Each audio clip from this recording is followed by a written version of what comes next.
Hello bachcho, let's read the question.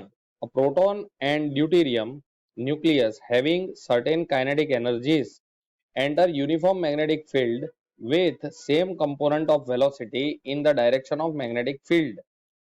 ठीक है, which of the following is correct? Which particle has greater pitch depends on the fact that which particle has greater component of velocity perpendicular to the magnetic field. Deuterium nucleus has greater pitch of helical motion. Proton has greater pitch of helical motion. Both particles have same pitch of helical motion. तो ये चारों में से हमें decide करना है कौन सा सही है। तो बच्चों सबसे पहले हमें समझना होगा की कॉन्सेप्ट। तो यहाँ पे हमारा जो की कॉन्सेप्ट है वो क्या है?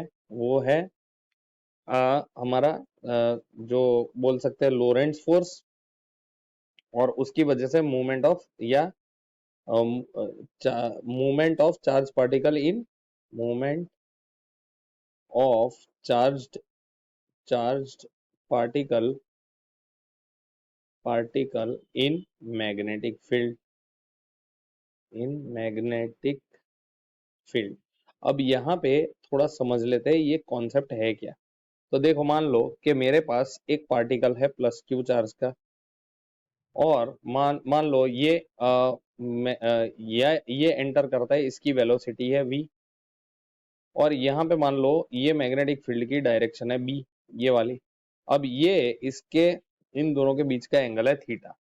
तो अब इनके दो कंपोनेंट्स हो जाएंगे, किसके? ये वेलोसिटी के दो कंपोनेंट्स होंगे with respect to the magnetic field. एक होगा अलोंग द मैग्नेटिक फील्ड और एक होगा परपेंडिकुलर। तो ये होगा v परपेंडिकुलर और ये होगा v पैरेलल।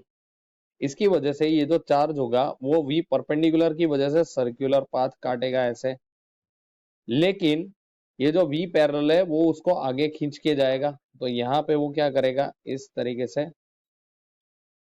वो क्या करेगा, राउंड क्रिएट हो रहे हैं धीरे धीरे करके। तो ये इसका हेलिकल मोशन करवाएगा, हेलिकल मोशन। ठीक है, ये क्या है? Helical motion. तो यहाँ पे जो हमारे दो सर्कल्स है उनके बीच का जो डिस्टेंस होता है उसे बोलते हैं pitch and pitch is represented by s। तो ये जो v पैरेलल होगा वो v cos थीटा होगा, जो कि पैरेलल कंपोनेंट है, और v परपेंडिकुलर sin थीटा होगा।